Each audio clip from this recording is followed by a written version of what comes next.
1 Samuel 30. Como lidar com a crise. Mantenha sua Bíblia aberta, nas horas oportunas vamos ler os versos em cima dos quais fizemos uma divisão das ideias que são como direções, respostas, instruções. Irmãos, uma das palavras mais faladas hoje em dia é essa: crise. E só um cego não as enxerga, porque as crises fazem parte da vida humana. A primeira grande crise aconteceu no Jardim do Éden. Quando Deus disse para não fazer uma coisa, o homem fez, e houve uma rebeldia, uma expulsão do paraíso, e consequentemente uma série de outros problemas que desabaram sobre a humanidade.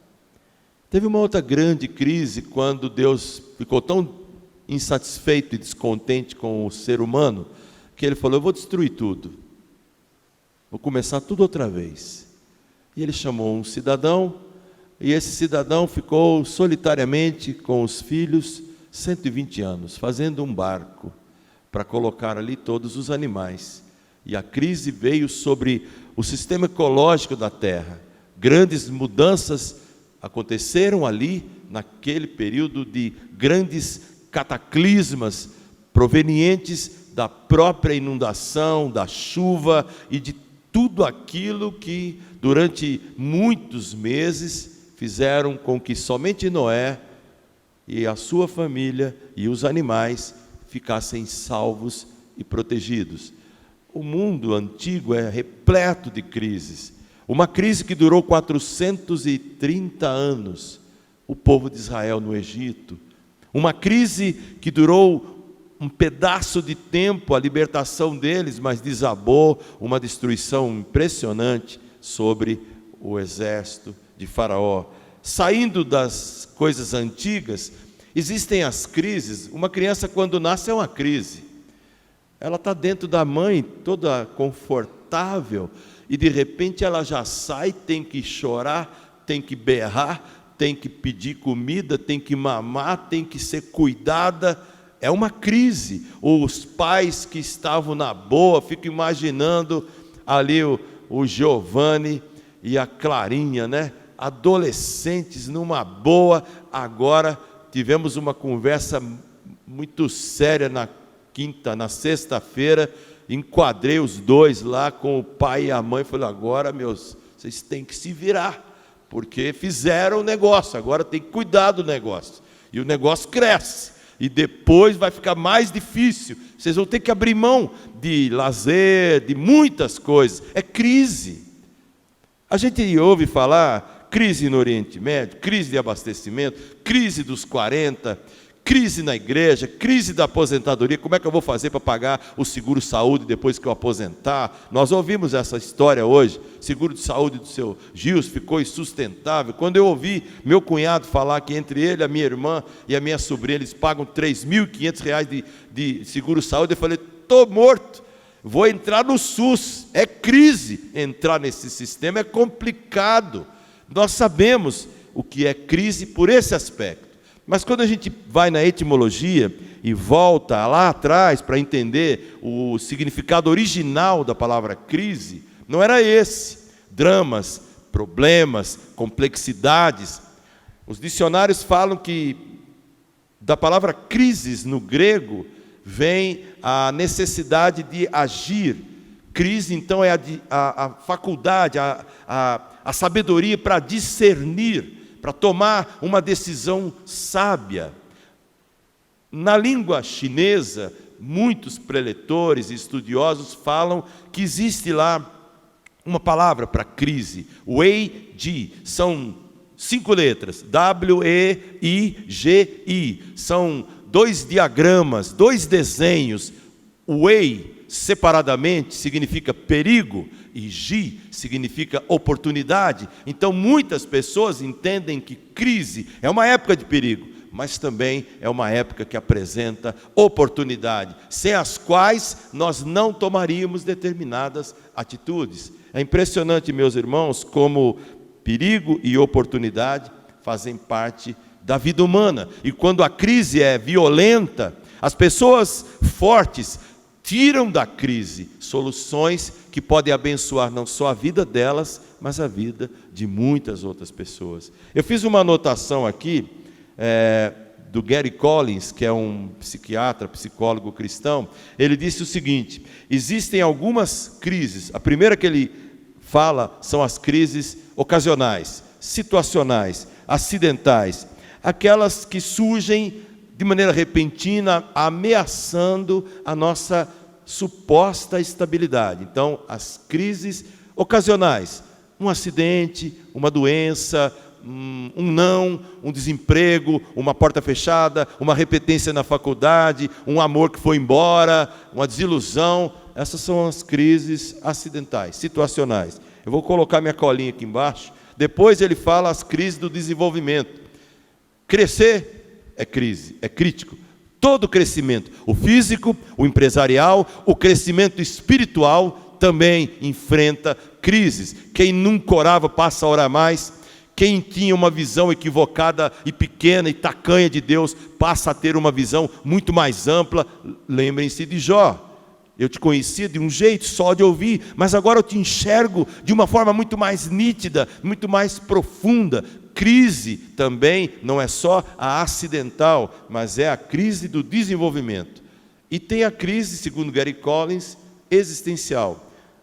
Quem eu sou? Para que eu existo? O que eu estou fazendo aqui? Qual é a minha?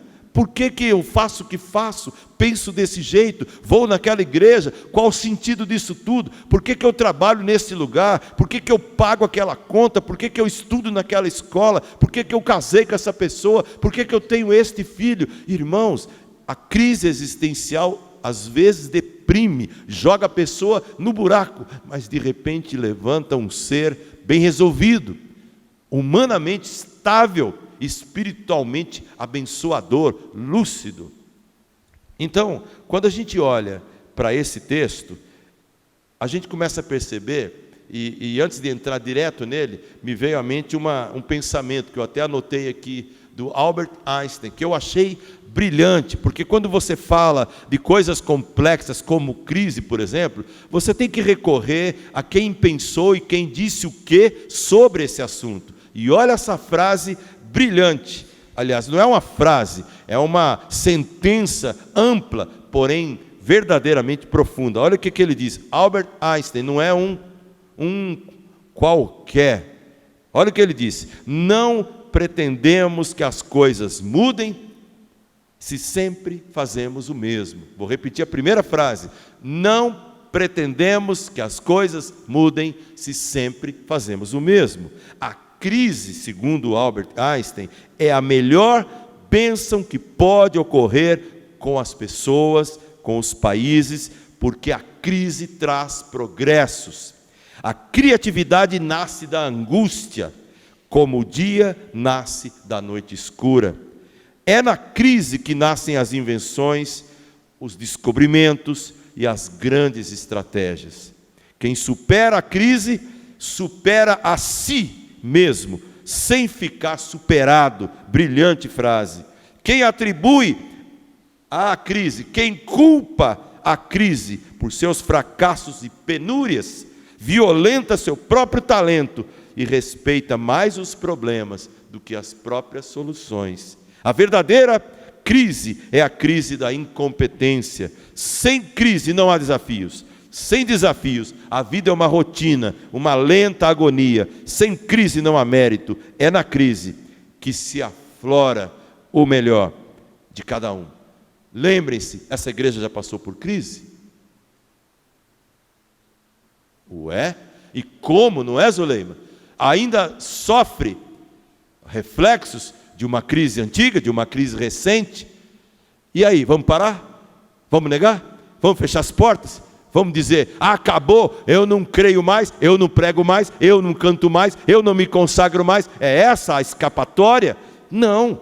Então, se há uma crise, se há um problema, se há uma coisa que constatamos, há um jeito de sair delas. Volte seu olhar para 1 Samuel 30. Davi estava em crise. Há 1 ano longe dos seus. 1 ano. 1 ano fora dos limites de Israel. Perseguido por Saul, ele busca refúgio entre os filisteus. Os irmãos se lembram que quando ele corre atrás dos filisteus, nessa altura do campeonato, ele leva 600 soldados e suas famílias. E num momento um pouquinho anterior, para sobreviver, ele se finge de louco, ele baba, fingindo-se de louco, e o rei fala assim: eu já não tenho loucos suficientes aqui no meio do meu povo, ainda vou precisar desse judeu aqui também. Mas depois Davi conquista a simpatia do rei Aquis, luta muitas lutas pelo rei Aquis, até que chega um momento que os oficiais de Aquis começam a ficar meio cabreiros com Davi, e chegam para o rei e falam o seguinte: olha, não leva ele nessa batalha agora não, aí não sei o que lá. E o rei fala: ô Davi, eu gosto muito de você. Capítulo 29. Eu acho que você só me fez bem, mas para não criar um clima no meio dos meus parceiros, não vá comigo nessa guerra, volte para a cidade que eu te mandei. O rei tinha deixado Davi morar em Ziclag, tinha liberado a cidade para ele morar com as suas famílias, com os 600 soldados que o acompanharam. Então Davi falou: tá bom, se é assim, eu volto para Ziclag e vou ficar numa boa lá. Mas quando Davi está chegando na cidade, introduz o verso 1 do capítulo 30, e a crise se instala. E aí a gente vê como que Davi lidou com esta crise tremenda, violenta, que apavora qualquer pessoa. Mas não importa qual a sua, não importa qual a minha. Davi, com a sua atitude, com a sua postura, ele nos mostra como enfrentar, como vencer as crises. Então vamos lá à mensagem. Em primeiro lugar, como lidar com a crise? A primeira palavra que eu quero falar é admissão. Eu vou falar todas com essa designação superlativa no final. Primeira coisa para enfrentar e vencer a crise é a admissão. Eu tenho que admitir que ela existe. Fechar os olhos com aquela síndrome de avestruz, é o que está acontecendo com muito brasileiro, principalmente muitos que acham que não podem mudar e não vão mudar, enfiam a cabeça num buraco e ignoram a realidade ao redor. Olha o verso 1, 2 e 3. Como vencer, como enfrentar, como lidar com a crise? Admissão. Verso 1, 2 e 3. Sucedeu que, chegando Davi e os seus homens ao terceiro dia a Ziclag, já os amalequitas tinham dado com ímpeto contra o sul, e Ziclag e a esta ferido e queimado. Tinham levado cativas as mulheres que lá se achavam, porém a ninguém mataram, nem pequenos, nem grandes. Então somente os levaram consigo e foram seu caminho. Davi e os seus homens vieram à cidade, e ei-la queimada, suas mulheres, seus filhos, suas filhas eram levados cativos. Isso foi uma crise. Davi admitiu: é real, eu não estou tendo um pesadelo. Os amalequitas entraram em nossa cidade, velhos, crianças, mulheres. Os guerreiros estavam a serviço de Aquis, distantes. Os amalequitas saquearam. Os irmãos já imaginaram qual é a sensação? Bem menor do que essa, mas de chegar em casa, abrir a porta e ver que ela já estava aberta, arrombada, e todos os bens, televisão, roupas, joias, isso e aquilo, o ladrão levou. Qual é a sensação? Tranquilinha, liga para o seguro, fala com a mamãe: ó, tá tudo bem. Não, desespero. O que é isso? Meu Deus, por quê? As pessoas, quando vem um problema, entram em crise, e é necessário que, para vencer a crise, tenhamos que admiti-la. E Davi admitiu. Graças a Deus, por providência de Deus, pela manifestação de Deus, nenhuma morte, nenhuma mulher foi morta, porque as mulheres eles levavam para desfrute, para escravizar. Os velhos eles tinham respeito e talvez por isso não mataram, e as crianças seriam escravos futuros, mão de obra, sem custo nenhum. Isso acontecia demais no Oriente e continua acontecendo. Crise, como vencê-la? Primeiro lugar, admitindo. É preciso a admissão de que ela está aí, diante de nós. Segunda maneira de vencer e lidar com a crise: lamentação. Verso 4 e 5. Olha, será que homem não chora? O cara fala assim: eu sou cristão, firme como a rocha, eu não me abalo. Quem disse que isso é ser cristão? Cristão constata o problema, ele é o primeiro a enxergar a realidade que o cerca, e isso apavora, isso assusta, isso tira o nosso chão. E olha o que aconteceu. Se a primeira parte de Davi foi a admissão, a constatação, a segunda foi a lamentação. Olha só o verso 4 e 5. Então Davi e o povo que se achava com ele ergueram a voz e choraram, até não terem mais forças para chorar. Também as duas mulheres de Davi foram levadas cativas, Ainoã e Abigail, a viúva de Nabal. O verso 3 diz que o 4, que eles choraram até não mais aguentar. Chorar faz bem, chorar traz alívio, chorar descarrega aquela adrenalina ruim e introduz uma adrenalina boa que enxuga as lágrimas. E aí? A gente vai morrer? Eu não sei quem foi que contou essa história, se foi o Ebenezer, se foi o pastor Cláudio Duarte numa pregação, enfim, não lembro, mas é de uma mulher jovem, recentemente viúva, o marido morre, e ela está ali, vai sepultar, e ela está na beirada, e chorando, e me leva, eu não quero mais viver, me leva, e ela desbarrancou lá em cima, assim, o túmulo, e ela caiu em cima do caixão, me tira daqui, quer dizer, a crise que levou o marido a morrer e a ela a lamentar, não durou uma quedazinha de 1,5 metro de lá de cima até em cima do caixão. Ela já queria voltar para a vida. Aquele negócio de me leva, era conversa fiada. Chora o que tem que chorar e parte, segue em frente, começa tudo de novo. Meus irmãos, Jesus chorou na morte, na crise da morte de Lázaro, chorou diante de Jerusalém por perceber a falta de envolvimento, a falta de fé sincera daquele povo, chorou. As pessoas choram. Davi, Jeremias, como era o nome dele? Como é que ele era conhecido até hoje? O profeta chorão. Agora, para entender isso, é só ler o livro para você perceber por que ele chorou. Não era um choro melancólico, não. Era um choro de alguém que estava sofrendo muito, solidão, traição, provação. E aqui, a crise da perda, da cidade inteira queimada e da sensação de impotência diante da tragédia. Para vencer uma crise é necessário a admissão, constatação, mas também a lamentação. Porque no momento você está lá, prostrado, chorando, por causa da dor, mas você não para aí. Como lidar e vencer a crise? Invocação é a terceira maneira. Versos 6, 7 e 8. Olha o que diz o texto. Davi muito se angustiou, pois o povo falava de apedrejá-lo, porque todos estavam em amargura, cada um por causa de seus filhos, suas filhas. Porém Davi se reanimou no Senhor seu Deus. Disse Davi a Abiatar, o sacerdote filho de Aimeleque: traz-me aqui a estola sacerdotal. E Abiatar a trouxe a Davi. Então consultou Davi ao Senhor, dizendo: perseguirei o bando? Alcançá-lo-ei? Respondeu-lhe o Senhor: persegue-o, porque de fato o alcançarás e tudo libertarás. Perceberam?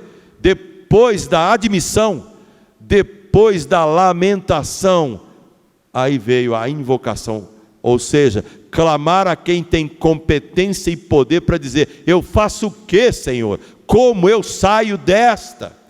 Os irmãos perceberam que na hora da crise, o que queriam fazer com Davi? A culpa é tua. Se você não tivesse brigado com Saul, se você não tivesse feito isso, se você não tivesse feito aquilo, se você não tivesse fugido, não tivesse saído de Israel, não tivesse vindo parar nessa terra maldita, sabe aquela história de buscar lá atrás a culpa do teu problema de hoje? Isso é furado. Não há maldição hereditária. Quem come uva verde, quem é que vai travar os dentes? É o bisneto? Quem comeu, é você que comeu uva verde, quem vai ter piriri é você, se comer alguma coisa estragada ou que não presta, não é o teu bisneto não, é você mesmo. Por isso que Davi olhou para aquele povo, e aquele povo queria matá-lo, a culpa é tua. É tão fácil resolver a crise, dizendo, eu estou em crise, porque minha mãe me teve. Minha mãe me teve, antes não tivesse nascido. A gente ri assim, mas quem foi que falou isso na Bíblia? Tantos homens falaram isso. Quando foram avisar a mãe de Jeremias que ele tinha nascido, ele disse a mesma coisa. Irmãos, invocar foi a saída de Davi. Enquanto todo mundo queria matá-lo, ele começou a sair da crise, invocando e se reanimando. Em outras versões, ele se fortaleceu no Senhor, chamou o sacerdote e falou, pega a estola, vamos fazer uma reunião de oração, vamos pedir orientação do alto. E de repente lá estava Davi com o sacerdote. E Davi foi direto ao ponto. Senhor, eu vou perseguir esse bando? Olha a oração. Irmãos, vocês acham que Deus precisa de um esqueminha de oração para que Ele entenda o que a gente fala? Senhor, sabe quem está falando aqui? Sou eu, da Igreja Presbiteriana da Aliança.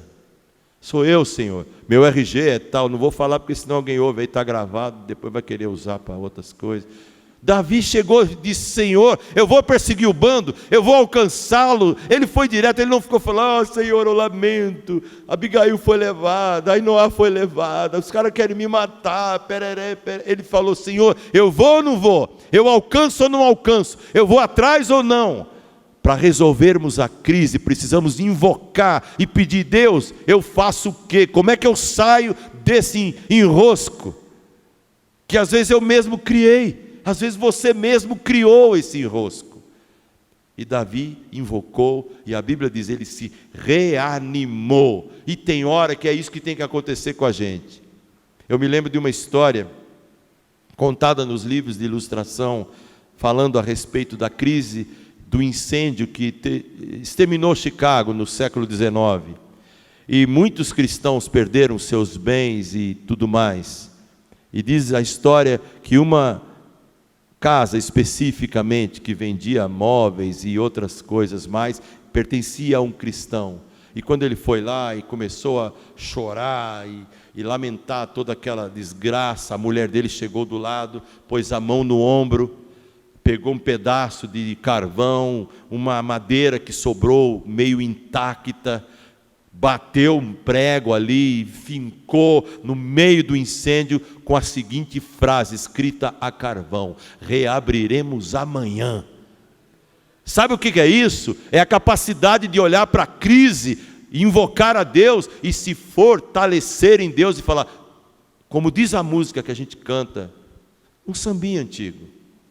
Você deve ter cantado. Dona Chile, que é lá do Rio de Janeiro, deve ter ouvido essa música. Levanta, sacode a poeira e dá a volta por cima. Como isso é difícil, mas como isso é indispensável e necessário.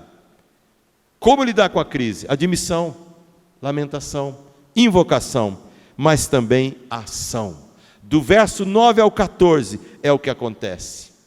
Como lidar com a crise? Com ação. Já orou?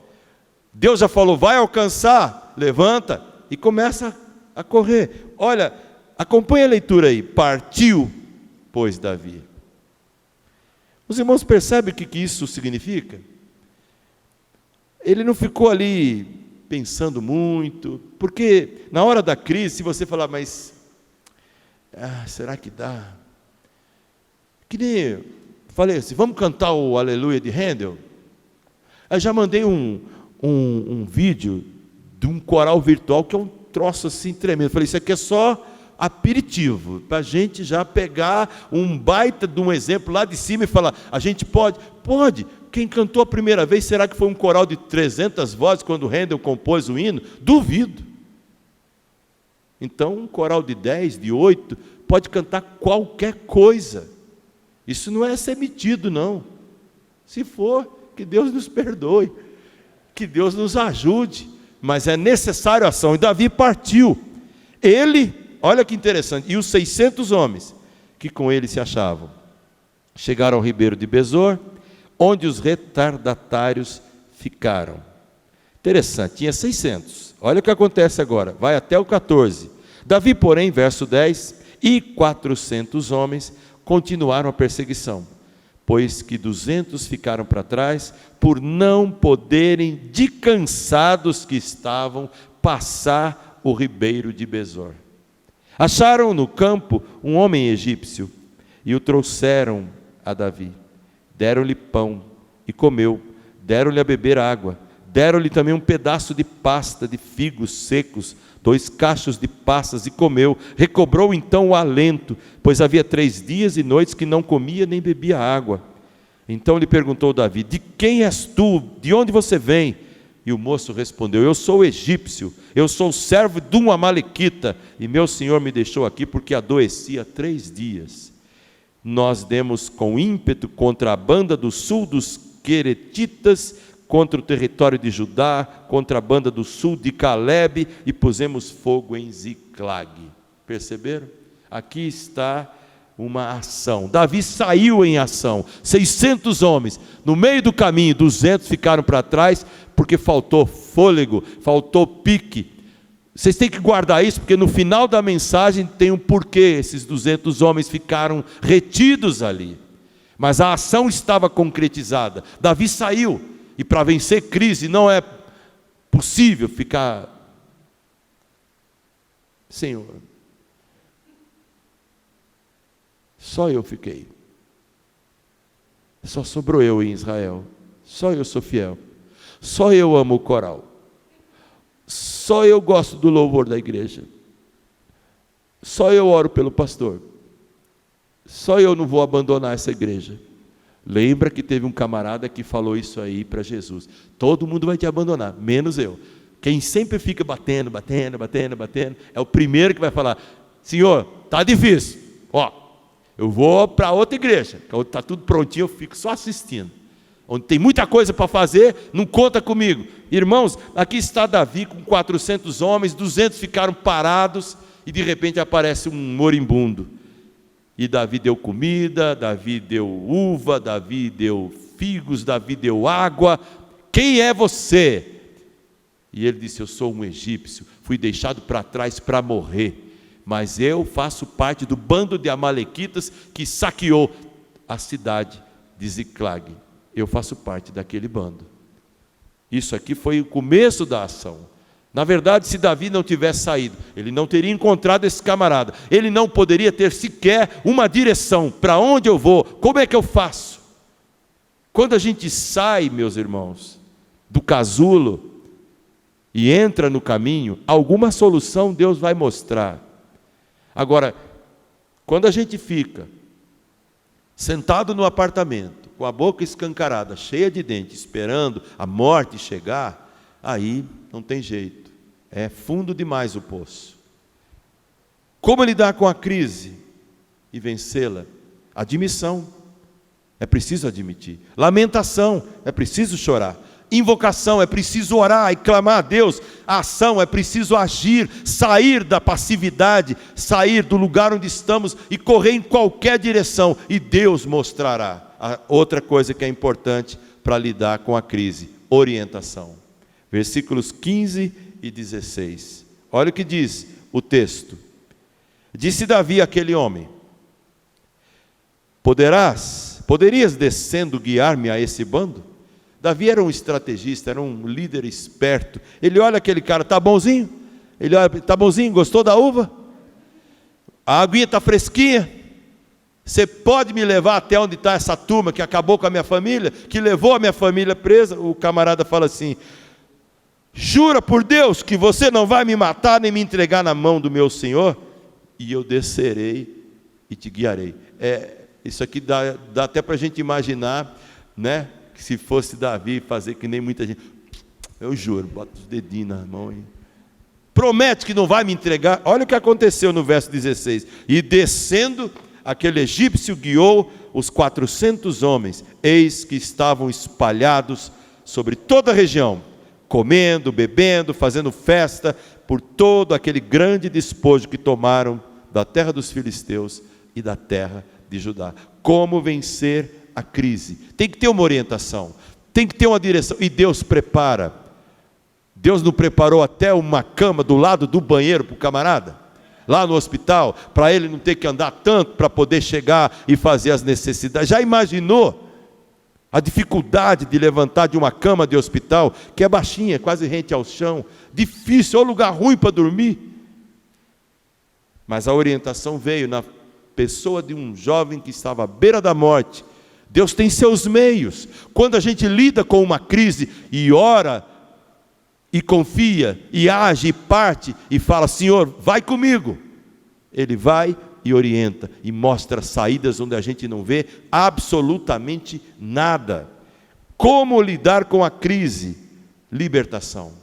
Tem uma hora que a crise passa, através desses passos todos que a gente dá, existe uma libertação, existe uma vitória, alguma coisa lá no fim do caminho, um túnel, tem uma luz que a gente começa a enxergar. Olha bem, do verso 17 ao 20, o que aconteceu? Os homens que Davi perseguia estavam espalhados, fazendo o quê? Bebendo, comemorando o saqueamento, o despojo. Eles não estavam prontos para um ataque, para uma guerra.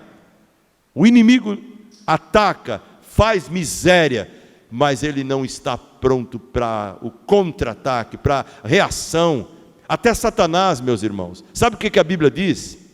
Lá em Tiago: resisti ao diabo, e ele fugirá de vós. Então, o próprio Satanás, que é implacável, acusador, cruel, que gosta de colocar joio no meio do trigo, quando uma pessoa, resiste a ele, firme pela fé, ele também foge. Ele não está preparado para o contragolpe, para uma alma pura e nobre diante de Deus. Como se livrar e vencer uma crise? Com libertação que Deus prepara. Verso 17 a 20 diz assim: Davi feriu, olha o tanto de tempo que ele ficou ali guerreando e ferindo aqueles homens, do crepúsculo vespertino até a tarde do dia seguinte. Eu acredito que quase 20 horas de guerra e de luta. Ali Davi com 400 heróis ficaram lutando. Não foi uma coisa de chegar lá. Deus fez muitos milagres, sem que o homem levantasse um único dedo.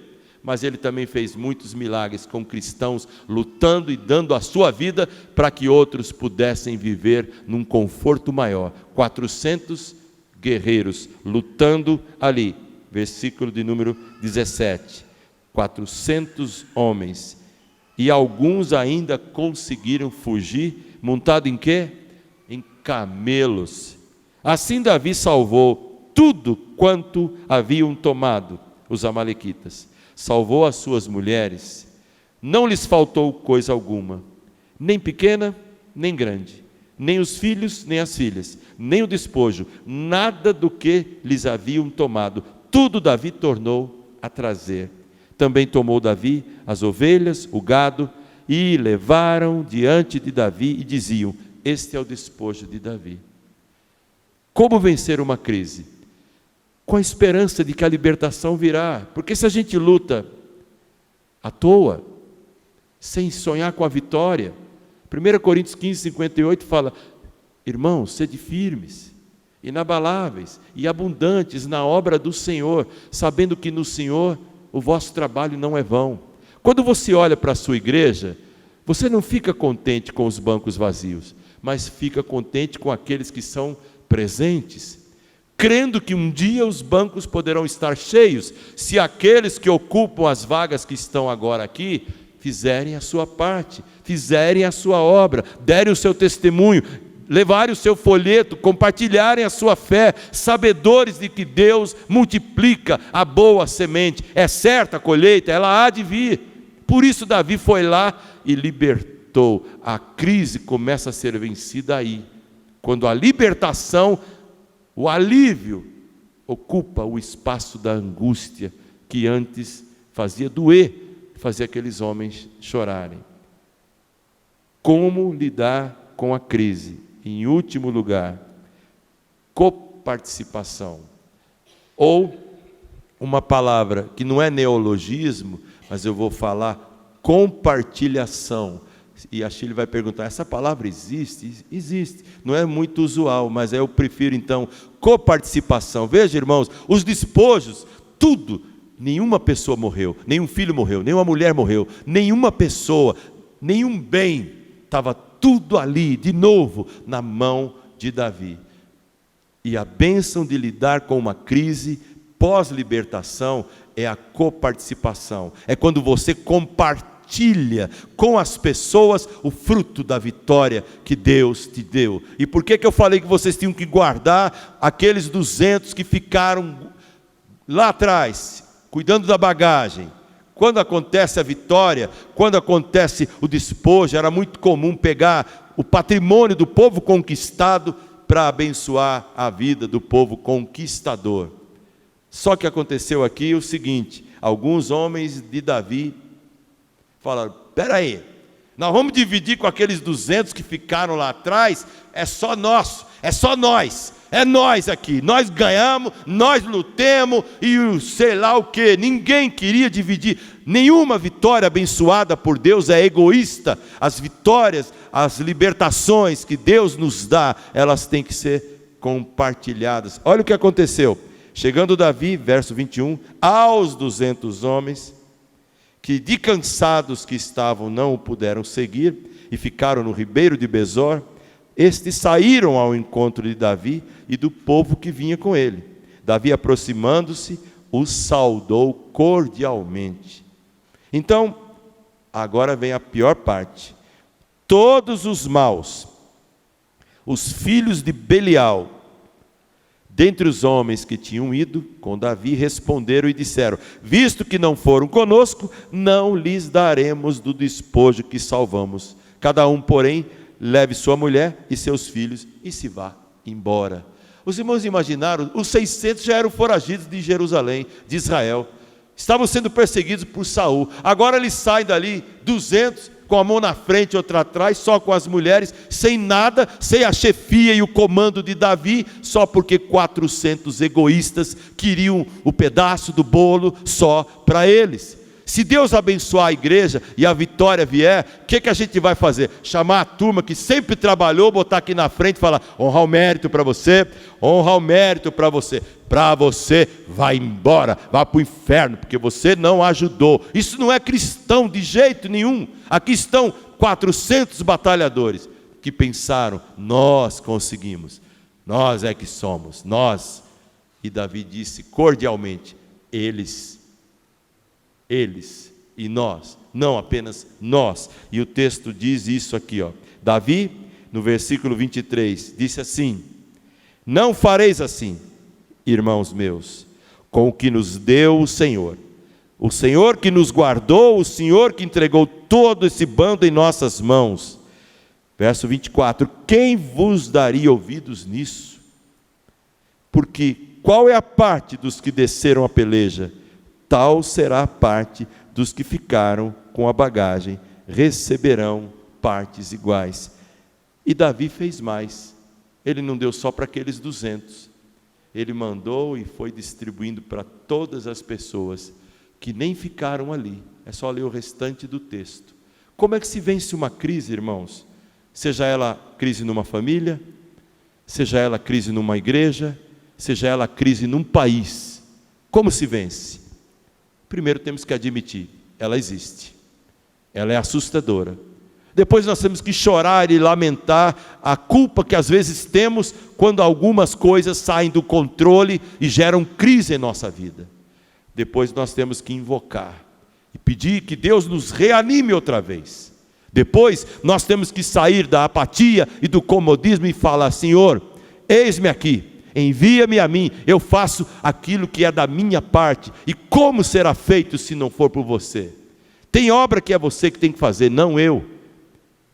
E Deus quer que você vença a sua crise e nos ajude a vencer a crise que é coletiva. Hoje há uma crise no Brasil, e muitas divisões estão pipocando, até no meio evangélico. Muitas bandeiras entre os evangélicos estão para lá, para cá, e levantando polêmica e disputas ferozes, bombando pela internet pessoas umas contra as outras, por conta de um idealismo político absurdo muitas vezes. Os próprios crentes estão se dividindo e se degladiando por causa disso. Não dá para vencer uma crise desse jeito, dessa monta, se não dobrarmos o nosso joelho e se não dividirmos depois as bênçãos com todos ao mesmo tempo.